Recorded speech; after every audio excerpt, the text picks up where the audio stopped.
on all levels, I am a dragon. Yeah, not just spiritual, not just physical, both. Guys, we're here talking about Tarkir. Oh, yeah. The new Tarkir Dragonstorm set is coming out, and they're releasing 5 precons. Yeah, how do you feel about 5? So it's one for each of the groups that are in Tarkir, and I'm excited. I love it. To me, this marks an incredible starting point to play Magic. If you are interested and not sure, I think buying one of these precons and slamming some games with friends, these will give you a really good idea of what the game has in store. Yeah, and they did a really good job not just of keeping the theming of like warriors and dragons and like fighting tribes and great spirits and stuff like that, but also in the precons, they give you 2 choices. You can either play the fantastic warriors or the amazing spirit dragons. Yeah, so if you're new to Magic and trying to get into it, here is sort of a brief overview of each of the decks, and then we will dive deeper into the deck lists and pick out some of the cards that we really like, that we think are interesting, and then maybe talk about some of the things that we would add to each of the decks. So starting, if you play video games or any sort of game and you really like being tanky, you really like stopping people and playing the game in a unique way that not a lot of people do, I would recommend that you play the Abzan deck, Abzan Armor. The whole idea of the deck is that you're playing a lot of creatures that defend, that have high toughness, you're healing yourself, and often you're swinging at your opponents using your toughness rather than your power. Yeah, it's fundamentally game breaking, and it makes combat math very funny for you because often you have nothing to risk because your guys are just so tough. But this is traditionally referred to as having a big butt on a Magic character. So I love big butt characters in Magic. I can't lie. We definitely can't. But the cool thing about this, like Drew was saying earlier, there's life gain in here, which helps keep you safe, but also surprisingly some direct damage. So when the board gets crazy on turn 30, everyone has blockers or no one's allowed to attack. Some ways for you to like drain life or do damage directly will let you close out the game. The deck even has some reanimation stuff in it where you can pull cards out of your graveyard. Not very much, but some. Very cool. On to the next one. Next, we have Jeskai Striker. The focus of this deck is casting a lot of instants and sorceries. If you're the type of gamer that likes to shoot a fireball and then be empty on sort of damage, like Glass Cannon, but also like Mystic Arts. If you're a mage player, you would really like this deck. Yeah, and also I think they did a really good job of capturing the monk role-playing aspect because you're patient, you defend, you wait for your moment, and then flurry of blows, you go crazy, and then you're back to I'm flowing like water. I think they did a really good job of like capturing that fun kind of design space where you really have to be patient, wait for your moment, and strike. Yeah, a big thing that this deck does is copying its spells, the high value ones, so that you can get even more value out of them, or bursting out a lot of tiny spells to make an army of men to fight for you. Yeah, super cool that you can do both. Well, how about you intro us into the next one? So Sultai is all about not just putting things into your graveyard, but specifically, and this is why I'm most excited about this deck, this pair of commanders cares about things leaving your graveyard. Sultai Arisen. Very cool. And so things leaving your graveyard is awesome because you still want to dump all your cards into your graveyard, which is very, very fun. Yep. But also, when something leaves your graveyard, it's because you're already doing something. So either you're exiling them to cast spells or you're bringing them back to the battlefield, which means you're being productive and impacting the board and not playing do nothing, which is important. But then you get a little bonus on top. So you're actually keeping up with the actual less fair decks by trying to play some honest graveyard Magic. Yeah, Sultai is sort of this odd color combination that turns things that would be bad into things that are now suddenly very good, which also helps increase your consistency. So the idea is that if everything is in your graveyard, well, you can see all of it, and then you're getting to pick and choose out of it, whether you're playing creatures, replaying lands, getting things back to your hand. It has a lot of resiliency, I would say, is this color. Except for the 9,000 cards that utterly shut down a whole graveyard strategy. Well, but if you're playing precons, you don't have to worry about that yet. But it's super cool because you almost feel like you're commanding a zombie horde. Like, the danger is there, it's televised and telegraphed. Like, your opponent sees the 10 cards in your graveyard. Oh, yeah. They know they're coming back. It's just a question of when. Yeah. Moving on, we have Mardu. Mardu Surge. Mardu is the color of creating a lot of very disposable soldiers and either attacking with them or disposing of them to generate value for yourself. If you're the type of gamer that really likes to summon creatures or to like sacrifice life in order to do something, you would really like to play Mardu strategy. Yeah, and in this focus really is more on a style called aristocrats, which is guys that are made to die.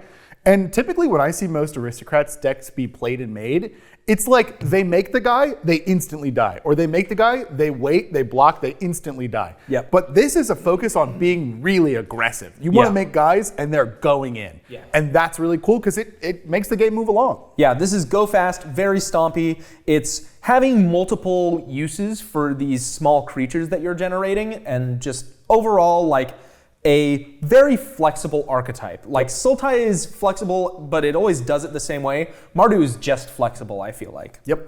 And then finally, the fifth precon is maybe their most disgusting. Temur Roar. Temur has the 5 sort of main colors of the color wheel, which is green, blue, and red. And you are just going to be slamming big creature after big creature onto the table and going. If you play Hammer in Monster Hunter Wilds, if you are the person who plays Human Fighter and you just deal the damage, this is the deck that you are really going to enjoy. Yeah, this one's fun. It's basically demanding answers the deck. It's big, beautiful dragons. You spend all your mana, you slam a Nightmare Dragon on the board, the whole table works together to remove it, you untap, you draw a card, you slam a Nightmare Dragon on the deck, and at some point, you're gonna get there. But it's just fantastic. You are the biggest boy at the table is what this deck and really in the air. is. Yeah, and the goal of this deck is not only to just slam creatures, but it cheats out creatures as well. So you'll maybe have a card that says like, play something for free, or duplicate this dragon, or something like that. A little bit of trick. Yeah, the idea is that you are slamming big things with a little bit of like extra oomph from your commanders. Yes, good way to say it. So now that the ideas of each of the commanders has been spoken through, going a little deeper into the decks themselves, we're going to talk about some of our favorite cards that are in them, and then cards that we think would maybe beef up the actual deck and give it more of a, let's say, more of a pointed direction and a way to win that is less value-oriented and is more clear. Yep, back to the Abzan, we have the 2 commanders, right? The warrior and the dragon. Felothar the Steadfast being the warrior. Hello, Ryan from the future here with an apology. I am a little bit of a silly goops who did an oops, and unfortunately, I used the word he when I should have used the word she. So clown on me in the comments, I've earned this one, and with my apologies, let's get back to the show. Bye. He lets your creatures assign combat damage with their toughness, which is, again, breaking the rules. Your defender creatures, which normally couldn't attack, can now attack. And then also he can sacrifice creatures to draw cards, and I think that's fantastic because he's basically cheating for you, but like other decks can't play by these. I love this guy. This drawing cards, sacking creatures, attacking with your ass. The old version of this was a 3-mana card called Doran. All it did was attack with your butt. None of the other effects. Yeah, this is a huge upgrade, I would say. Yeah. The other commander, Betor, which maybe is the wrong Betor because the other one seems way cooler. Yeah. He's a flyer, he's got lifelink, he gives you some counters, and it's based on the number or the amount of life you've gained this turn. So there is some synergy in there, but of the two, I mean, I'm definitely on the team warrior this time. So when you're playing this deck, some cards that I really like in it, well, I have to give a shout out to just a pet card, a favorite of mine. Wall of Omens. Oh. You just slam a wall down, it blocks for you, it draws you a card. What more could you ask of a cardboard piece of paper? I've got one better. Rampart Architect. Did you see this one? Oh, what is that? He is a 4-mana 3/4, and when it enters, make a 1/3 wall with Defender.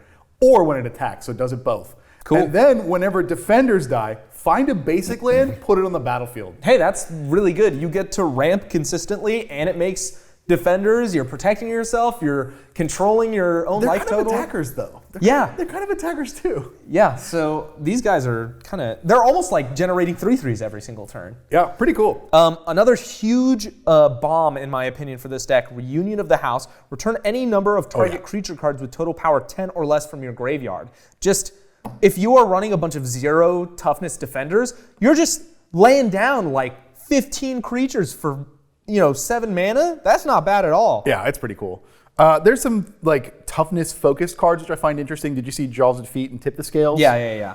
Tip the Scales is a board wipe based on the toughness of a card you sacrifice, and Jaws of Defeat is when you play cards with tiny power and big toughness, your opponents lose life. Yep. Fantastic in this deck and this archetype. pretty useless everywhere else. Yeah, so it's cool that they're getting their time in the yeah. sun. My last pick from the precon itself, Walking Bulwark. It's a 1-mana defender, and until end of turn, you can give a target defending creature haste, and it can attack, and it uses its butt instead of its power to attack. Redundancy is good because oftentimes your commander will be turned into a doll. Yeah. Or a bug. Or a tree. So it's or cool. An elk, yeah. Or a moon. It's cool to have this option. It's just a little guy, and he's easy to replace if you wanted to beef the deck up, but he really kind of fills in cracks that a lot of people would otherwise ignore. Ready for me to be mad? Yeah, let's hear it. I'm going to describe to you a creature that's in this deck. It is a 4-mana 2/10, and it has a whole saga on it. Odom and Broadbark were the only beings mighty enough to challenge the giant Morin the Destroyer. There's more. I'm going to skip the rest. Right. Not a legendary creature. Yeah, what a bummer. A 4-mana 2/10 with a whole saga on it. Not a legendary. I'm mad because I wanted to build it as a commander. But in this deck, a 4-mana 2/10. Man, that's basically a 4-mana 10/10. Which is crazy. Ooh. Overall, I love this deck. Yeah, this is one of my favorite ones out of the 5. I definitely really like it. Some things that I would add to it personally, there's a lot of life gain in the deck. Black Market Connections is like the easiest slot in the world. It really just turns this into a consistency master if you can get it. And then other things that recur your very important defenders from the graveyard. Dusk and Dawn, Battle of Baywater is an excellent board wipe in this deck. And Raise the Past, just again, to pull everything out of your graveyard and back onto the battlefield. Like, you can't go wrong. Yeah, for sure. My 2 ads would be Sapling of Kolfenor. It basically draws you the cards that you want already. There's already another Kolfenor card in the deck. There you go. But my favorite, a common instant from, I think, Fate Reforged, Grim Contest. Your butt fights their butt. Amazing. Butt battle, baby. Butt battle. Ryan and I be butt battling sometimes, you know what I mean? Only when the cameras are off. Oh, yeah. Unless you guys pay us. Jeskai. Moving on to the Jeskai deck, we have Shiko and Narset unified. This is a Flying Vigilance 4/4, and it has Flurry, a new keyword. Whenever you cast your second spell each turn, copy that spell if it targets a permanent or player, and you may choose new targets for the copy. If you don't copy a spell this way, draw a card. So just benefits for casting 2 spells in a turn. It sounds easy to do, but in Magic, the game can be slow enough where it's like usually you're playing 1 spell, doing some interaction on board, and then passing. So even though it sounds like super duper easy, sometimes you're not getting this, but it's nice to have that extra draw card stapled on. Plus, it's tough to have enough instants to do this off of your turn. Yep. So you got to think a little. And then we have Elsha, Threefold Master, 1/1 monk with Trample, which seems weird. Then it has Prowess. Whenever you cast a non-creature, it gets +1/+1 for the turn. And whenever it deals combat damage to a player, create that many 1/1 white monk creature tokens with Prowess. Yeah. You are making a huge, wide army, if you're doing a good job, that all get pumped up with the more spells that you cast on your turn. Which one wins here for you? I like Elsha more. I think so too. I like Elsha just for the idea of like, I'm going to make a bunch of beaters and go in. It does really well with all of the pre-existing sort of token generating, cantrip casting token generation stuff from Izzet and Jeskai as well. Shiko Narset's fine. It's generally good. Yeah, I love to copy instants and sorceries. I would like this more if there were some huge value instant sorceries in the deck that I could duplicate, or more than the ones that are already in. Yeah, I agree. Some cards that I want to point out, they have the entirety of like the classic Izzet spell casting combo. Stormkiln Artist, Gutter Snipe, Goblin Electromancer, Young Pyromancer. It's doing everything. Like and if you want, you can find duplicates of these cards and turn the deck into that sort of direction if you wish. It's really cool that it has it sort of pre-set up for you to look at. Yeah, and they even jazzed it up too. Have you seen Caldera Pyremaw? No, I haven't. It's Gutter Snipe, but instead of doing 2 damage, you put a counter on the dragon, and then it's power as damage. Ooh. Which is crazy, because it's already a flyer, you're building a bigger threat, but you're also, at some point, roasting the heck out of a target opponent. Yeah. I also, if I can find it, I also really like Adaptive Training Post. Oh, yeah. Whenever you cast an instant or sorcery, it gets a counter, and then at some point you can remove 3 counters from it and duplicate a spell. I think that this is awesome because you get to set yourself up for a combo that nobody's surprised about. It's very like fun for everybody because the anticipation of like, oh, what spell are they going to copy is very interesting to me. Oh, sorry, I thought you were holding priority. No, you're good. No, I think that we have all these things that say copy a spell, right? But the problem would be if you run out of cards. They printed this very like innocuous looking dragon at 4 mana, Voracious Bibliophile, which is super cool because he's a 3/3 vigilance. He blocks, he attacks, but he also says whenever you cast a spell with 1 or more targets, draw that many cards. Yeah. Which is so cool because you can play all the bad like common damage spells or like common removal spells, and normally you would be out. Yep. But I feel like this is so cool because you would start to refill your hand and copy the spells you really want. This is one of the cards that I feel like will end up going in other decks Oh, the yeah. most from this list. My final favorite pick from this, Tempest Technique. Oh, yeah. This is a Storm Aura that gives your creature +1/+1 for each enchantment you control, but it copies itself. So like, it grows exponentially, multiplicatively, I think actually.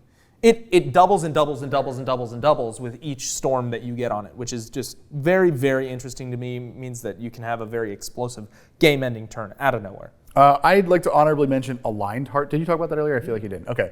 That's basically this, when you cast a second spell, you get a 1/1 with prowess, but it puts a counter on the enchantment. You get that many, actually. So you keep going, you can proliferate it, you can make a whole big army, which is super cool. I love that.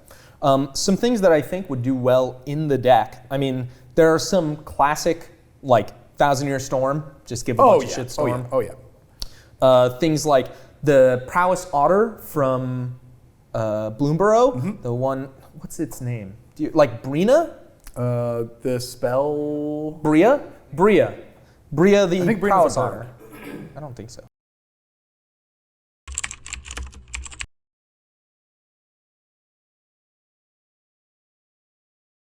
Brina. Whatever. Yeah. There's an otter that gives everything prowess. Love to see that.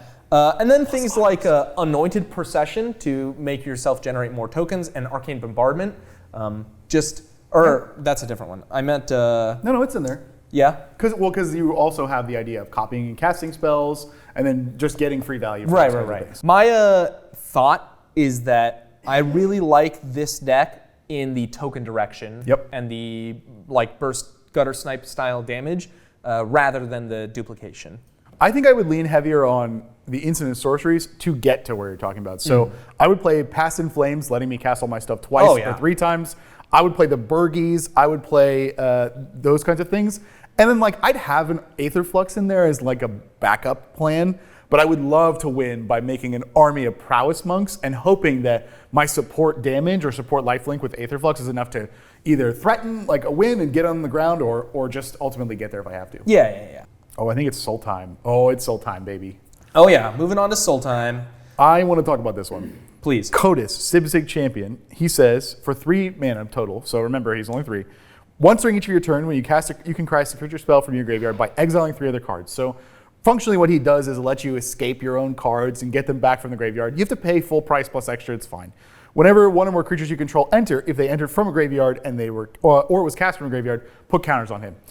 Really, you're playing him as an enchantment to cast your creature spells. And that's cool at the 3 mana slot because he's like a little value guy. He's like a cheap Muldrotha for creatures. Right.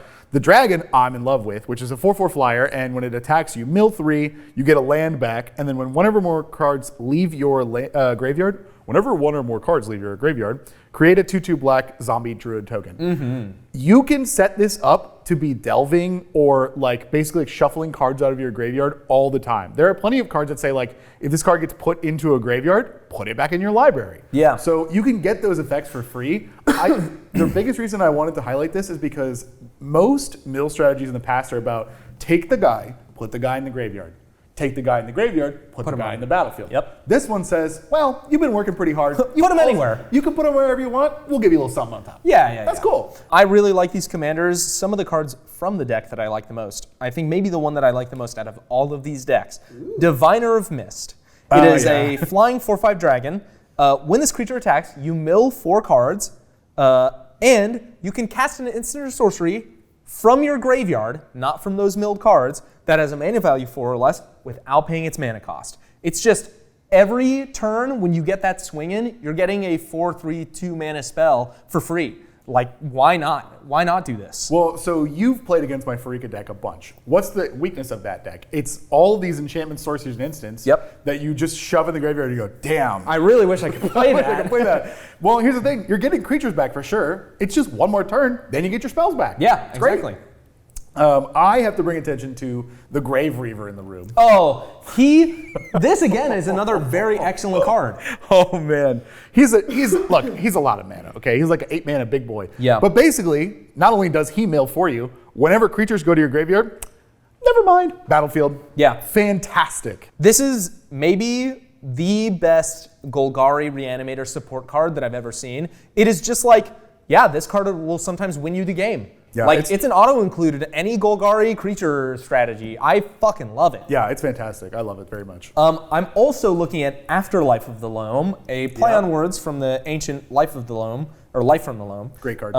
It has Delve and 3 black, so you're always casting it for 3 black and nothing else. For each player, choose up to 1 target creature in that player's graveyard. You get it! Yeah. Wow! That's pretty good. It's almost as good as some of the cards that we would like to put into the deck, like Ryan's most beloved, Rise of the Dark Realms. Yeah, that's true. They've got Living Death in there, but it's just such a... Come on, you're playing your own graveyard, and you hope your opponents have good cards in their graveyard, but you don't care. Just throw your whole graveyard in the battlefield. Yeah, frick it. I also love to see included into this deck a card like Ripples of Undeath from Modern Horizons 3. Just an excellent card selection tool that you get, as well as Scion of Halaster. If you're running a very commander-focused strategy, Scion of Halaster gives you an extra degree of sort of choosing what you get in your hand and what you get into your graveyard, which I just love. I love it so much. Yes. There's a few cards that I wanted to call attention to. I'm trying to find them. One sec. Where's Wake the Dead? I thought it was a sorcery. Welcome the Dead. Okay. Yep. So this card, to me, when I read it, I had to read it twice because I cannot believe they printed this. 4 mana, only in black, so it can go in a lot of decks. Draw 2, discard a card, and lose 2 life. Okay. Create X 2/2 black zombie druids, where X is the number of cards are put into your graveyard from your hand or library this turn. Ooh. And it has flashback. Ooh! So I play a lot of really bad blue sorceries that say target player mills half their library. This card then becomes make 40 zombies and do it again, which is insane. That's pretty good. Yeah, I'm absolutely in love with the card. Do I think it's more do nothing slow because all the zombies come and tapped? Absolutely. Yeah. But hey, I don't care. There's I'm going to rush these real quick. The Steward of the Harvest, the guy that exiles the lands, and then suddenly everything you have on your board becomes activated abilities of lands. Amazing, fantastic. This is one of those cards that everyone is going to be able to break as soon as it comes out. And not even that hard. Yeah, no. There's a whole run of cards in here I love to see. Gerard Golgari Lich Lord, Lord of Extinction, Nyx Weaver, Living Death. That's my Pharika deck. I feel very vindicated. Cruel Somnophage. Why isn't that here? Lord of Extinction is 5 mana. It has power and toughness equal to all creatures in all graveyards. Cruel Somnophage does the same thing for 2 mana, and it has an adventure that lets you mill. So it's just better. I don't know. The last card I wanted to bring attention to was Teval's Judgment. I love this playstyle, excuse me. It's an enchantment that says whenever one of our cards leave the graveyard, choose one. Draw a card, make a treasure, make a guy. So you're already doing that. Yeah. So it's everything you need to stay alive in the game. Look, I'm not going to stop you. We're in Golgari plus territory. I'm gaming. You got 2 precons this set. I'm very happy for you. Yeah, me too. Okay, and then Underrealm Lich. Yes, thank you. A guy that can be indestructible. This card goes in, it's not in. A guy that can be indestructible with no mana cost, just life, which, you got 40 of that. But also, instead of drawing, you can mill, which is super cool. Yeah. Let me see if there's any more on the list. The whole... Graveyard mana, Songs of the Damned, World Shaper, and then Aftermath Analyst. Yeah, there's a lot of stuff that you can do. Tons of these. Yeah, with your graveyard that you can just instantly slot into this deck, and it just makes so much sense. Cool, I'm pretty happy. Yep. Go play that deck. If we move on to Mardu Surge, Mardu is a favorite color combination of a lot of friends of the house, and let me tell you about these 2 commanders. You have a 3/3. You have a 3/3 for 3 in Zurgo Stormrender. He has Mobilize 1. Whenever this creature attacks, create a tapped and attacking 1/1 warrior creature token. Then at the end step, it sacrifices. Whenever a creature token you control leaves the battlefield, you draw a card if it was attacking. Otherwise, each opponent loses 1 life. This doesn't happen once per turn. Yeah. Depending on how many creature tokens you can have swinging out and how many free sacrifice outlets you have, you could be drawing 5 cards every turn. Yep. I really like that they didn't staple both these effects together. One thing that I noticed with previous versions of this card, like, is it Karavek, the one that's attacking creatures die, they lose life? I think so. I could be wrong about it. It's a Rakdos guy. When people see that you draw cards and they lose life, you become a much bigger target. Yep. This guy says, oh, you're just drawing cards? Oh, you're not actually draining me? I don't really care. Whatever. I'll save my removal for something else. Oh, you're draining me? You're not getting any extra resources? Well, That's annoying. It's just one damage. Yeah, it's just one damage.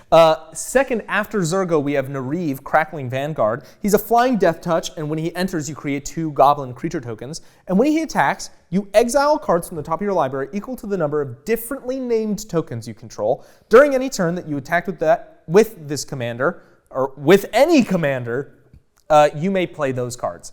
I don't know why they specified with any commander. Seems really weird, because it's when it attacks.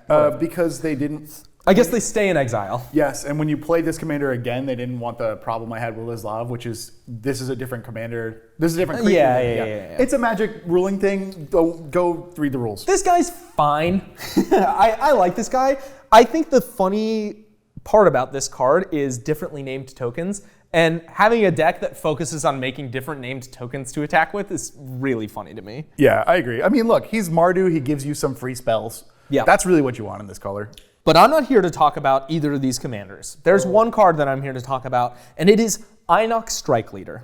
This is a 2-mana 2/2. When you attack with this creature and or your commander, for each opponent, you make a 1/1 red goblin that's tapped and attacking that player.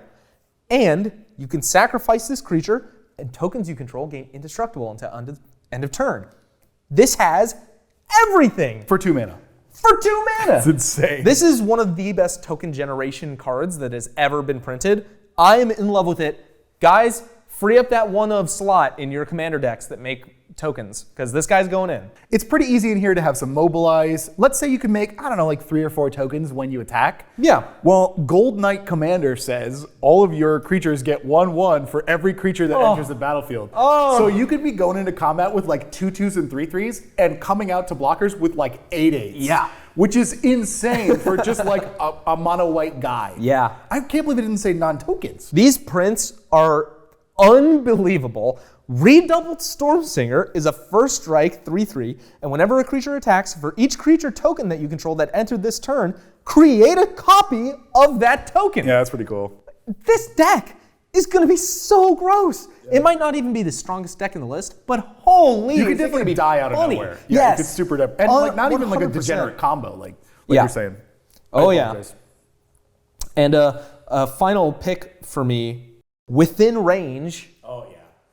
I want to read this card. It's an enchantment 4 mana. This enchantment enters, you create 2/1/1 red warrior creature tokens. Whenever you attack, each opponent loses life equal to the number of creatures attacking them.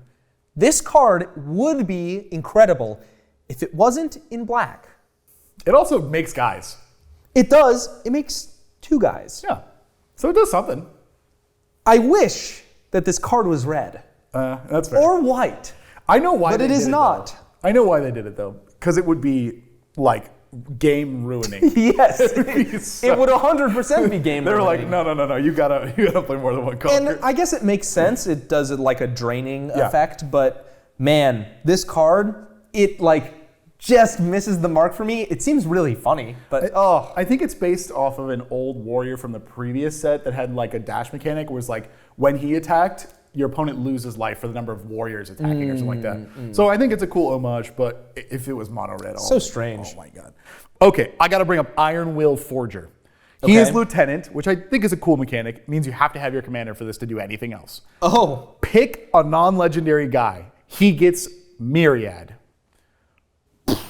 That's crazy. that's pretty good. Now, when you look at this card when they cast it, you're like, okay, well, he gets a couple extra guys. But even in like the worst case scenario for this, which is like a Solemn, all of a sudden, like this is the kind of play where you do it and then you go in there and you attack, and then your opponent's like, wait, why do you get 3 lands?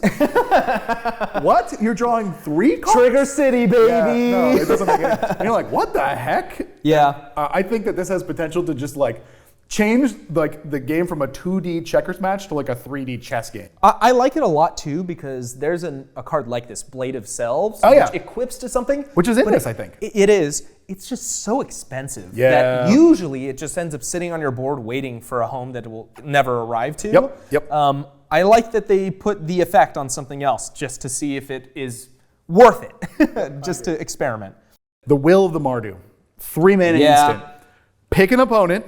You get as many 1/1 warriors as they have creatures. Yeah. So at its worst, it's block in a can. You can go from nothing to blocking everything. But at its spiciest, when the Krenko player has swung out and crippled someone else, you all of a sudden have a Krenko number of goblins. Yep. And you just pick their biggest creature and your army just poops on them, which is so funny. Oh yeah.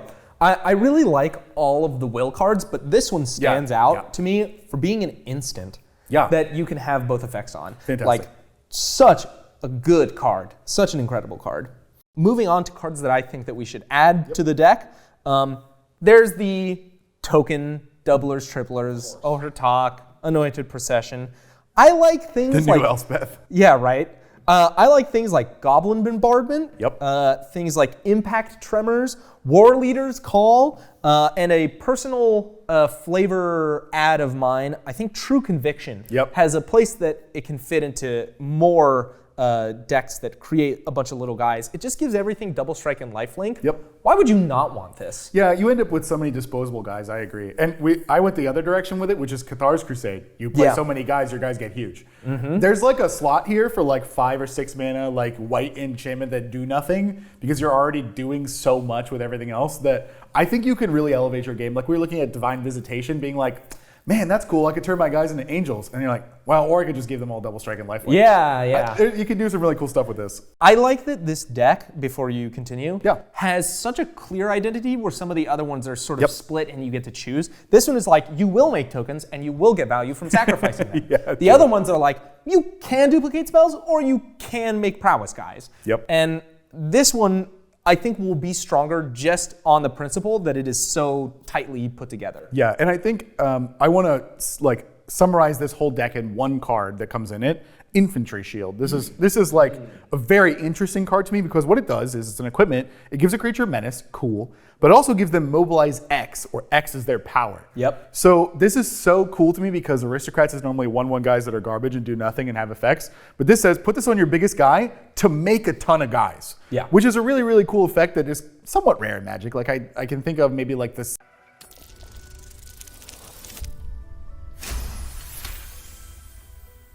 citizen equipment that you don't have to worry about. But I just killed another bug. It was trying to stealth, but I caught it. My perception is much too high. Good job. Anyway, my point is, I like that it's aggressive Aristocrats. Yeah, of course. That's it for me. You don't have anything that you would like to add? Oh yeah, mostly that enchantment. Although there's a few things. Did we talk about Ishin? No, that was the one that I'm leading you into. Okay, nice. Everything you do is attack. Pretty much everything in here is an attack trigger. ¿Por qué no los dos? Let's just have 2. That's what I'm saying. We just put the Ishin down. Ishin says, technically, creature, and technically, stats, but really, you don't give a shit because he says double everything you do in combat. Cool. Yeah. Lots and lots of fun. Moving on to the last deck. Our Temur Roar deck. We have the 2 commanders, Eshki, Temur Roar. Whenever you cast a creature spell, put a 1/1 counter on this commander. Wow, very good. If the spell's power is 4 or greater, draw a card. Okay, little Garruk's Uprising type beat. If the spell's power is 6 or greater, that could never happen. Eshki deals damage equal to Eshki's power to each opponent. But that could never happen. There's a small line of text that I want to focus in on that I always try and find on cards like this. Eshki deals damage. So you can put equipment onto Eshki and get lifelink off of that, which is minor, but can be very huge sometimes. Yeah, but there's also some very funny interactions with like Curiosity whenever this creature does not combat, just does damage, draw cards. It's very funny. The second commander, Ureni of the Unwritten, this is the disgusting one that will be played at all of the tables. Flying Trample 7/7 for 7. Whenever it enters or attacks, look at the top 8 cards of your library. You may put a dragon card onto the battlefield. That's nice. That's pretty good. You just get to slam dragons for free. This usually doesn't matter in Magic, but given that it's 8 cards, it's possible that you can actually see your whole deck this way. Yeah. And this card specifically says any order. So you kind of get to order your shit. a little bit, because it only takes like 4 or 5 triggers of this for it to start getting real close in a regular game of Commander. Yeah. When I was in college, I had a joke with me and my friends where when we would go to the store, the grocery store, we would say, "Oh, what's on BOGO this week? Oh, there's a sliced turkey on BOGO. That's great. Turkey's my favorite meat." And then next week, roast beef is on BOGO. Roast beef is my favorite meat of all time. Hey, that's crazy. This is BOGO the Commander. Yeah. You buy one dragon, you get another one for free, and That's sometimes true. more. That's very true. Very, very good. Look, we love to see them. It's big, beautiful dragons that get another big, beautiful dragon. The deck is filled with Magic's greatest Commander dragons. Oh, I gotta talk about Thunder Mane Dragon. yes. It's 4 mana. That's, I think, why I'm mad about it. And not only is it 4 mana, red, notoriously good at drawing cards. It's not. This lets you play dragons off the top of your library. Yep. Okay, well, not really, but it's creatures of power 4 or greater, which means dragons. Yes, but also you're going to see this in every other big red deck. Oh yeah, for sure. And if that wasn't enough, it gives them haste. Yeah. Which I don't understand. Like, it's already perfectly costed. 4 mana, 4/4 flyer. That's good enough to play. But also you get to draw cards, and then it gives them haste. Yeah. What more could you want? That's crazy. This is a one-stop shop. I can't believe this wasn't like horribly restricted in the cost, like red. Yeah, I can't believe they're printing game changers into the decks. Yeah, yeah, but it's not on the list though. It's not on the list. I would like to point out the sort of unsung heroes of this deck, the guys that aren't just big beaters that do kind of funny things. Yep. Deceptive Frostkite, a 2 blue dragon that just copies a creature that's power 4 or greater. Kind of funny. Yeah, kind of cool. I like the goofy little stuff that you can do with him. Also, Reflections of Lajara. How could you be sad? Yeah. What an incredible card. I would say that there's maybe an argument to switch out this with Kindred Discovery just to bolster your draw and be able to get to more stuff, but I digress. And then become the Avalanche, a card that draws you a bunch of shit and then buffs up all your guys. They're already flying. This is Craterhoof Behemoth Diet sorcery. We gotta think of a name of it. We gotta think of what kind of behemoth is it? It's a draw based on power 4, and then it gives them XX, where X is the number of cards in your hand. Crater Hand Behemoth. Crater Hand Behemoth. Hey, you heard it here first. That's sick. Crater Hand Behemoth. I really hope that catches on. Dragons has this problem, which is that there's a big mid-game hole. You're either playing ramp or big boy dragons. Very true. And what I actually want is a card like this next card, Parapet Thrasher, which is dragons in the mid-game that kind of do stuff. So he's a 4 mana 4/3 with flying, which is pretty good as an attacker, but whenever one or more dragons you control deal combat to an opponent, choose one that hasn't been chosen this turn. So it's got a restriction, but that's because it's only 4 mana. It's destroy an artifact that opponent controls. It deals 4 damage to each other opponent, so it has some like general move the game along, or exile a top card of your library you may play at this turn. This is fantastic, and I find myself when I make dragon decks looking for the like dragons in 4 that kind of are good. A little value guy to get you a bridge dragon, to get you from the early game to the late game with your health total intact.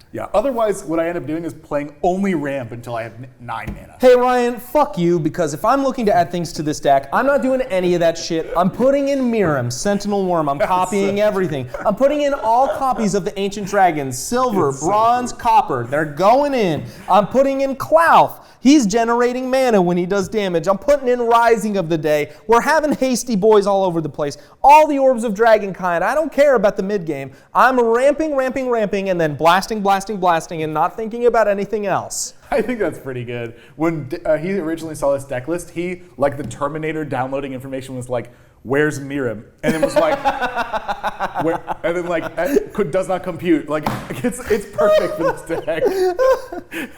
You can just play Miram as the commander instead of the regular commander. It like works, it's fine. It's very funny.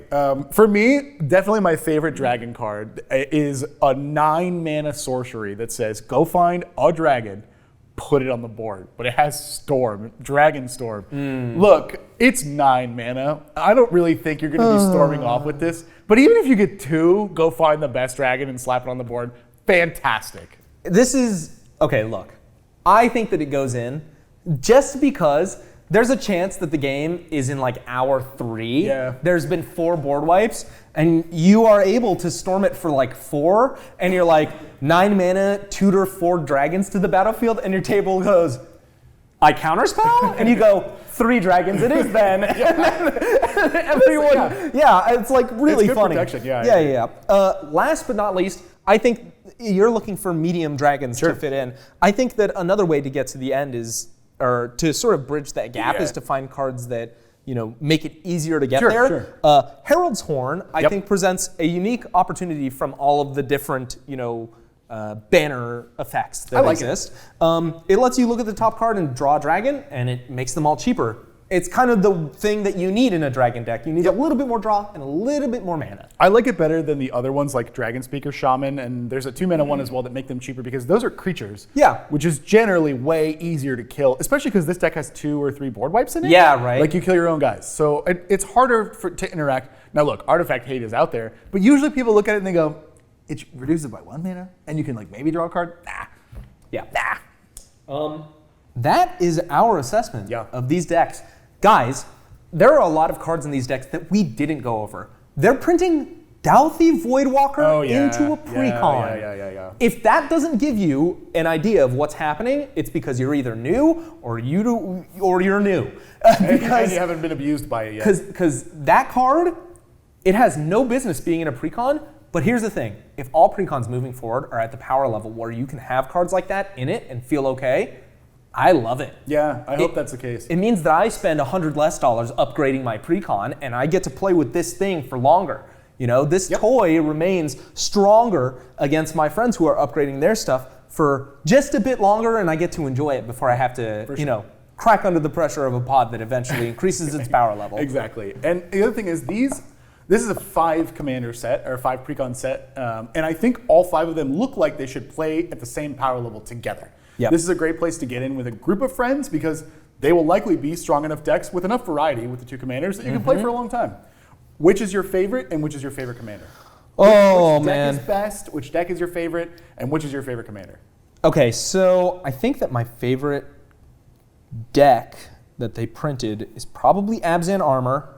I just love that Big first butt. warrior, Like the big butts, sacrifice the creature. Like, how am I supposed to be mad? It's so much fun. I think favorite card, I'm tied in 2 places. Elsha, the monk commander, God, so cool. And then, oh man, if I'm just looking at cards, that's a tough one. That is a really tough one. Oh man. Well, while you're thinking about that, mine, the Sultai one, Teval, the balance scale, the dragon that mills you, ramps you, and makes you guys. Yeah. It does everything I've been begging for so long. I am going to play the hell out of this card. I'm going to play it with only sorceries. I'm going to play it with zombie tribal. Yep. I'm going to play it with druid tribal. I'm going to go crazy with it. I like it. I think Elsha and Zurgo are like tied. I like the cards that they're printing and putting in, but man, those 2 cards are just so good. Hey, whoever's editing this, if it's one of us or if it's Jesse, Draco Genesis not in the dragon deck? Oh yeah, what the heck? Like, oh, we can be mad now. Let's do a mad. Just put it in. Yeah, what the heck? Plus, you know what? I'm going to be mad too. The Abzan Dragon definitely should have been the other one. Yeah, it super should have. That guy's sick. Okay, well. Also, the Zurgo should have been the other one too. But hey, I'm not complaining. Yeah. This is our sort of opinions on the new precons that came out. I'm balanced. Yeah, I can tell. Hey, how about we roll to see whose opinions is more? Oh yeah, I'm mad. They fucked it up or something. Yeah. Let's see. Those fuckers.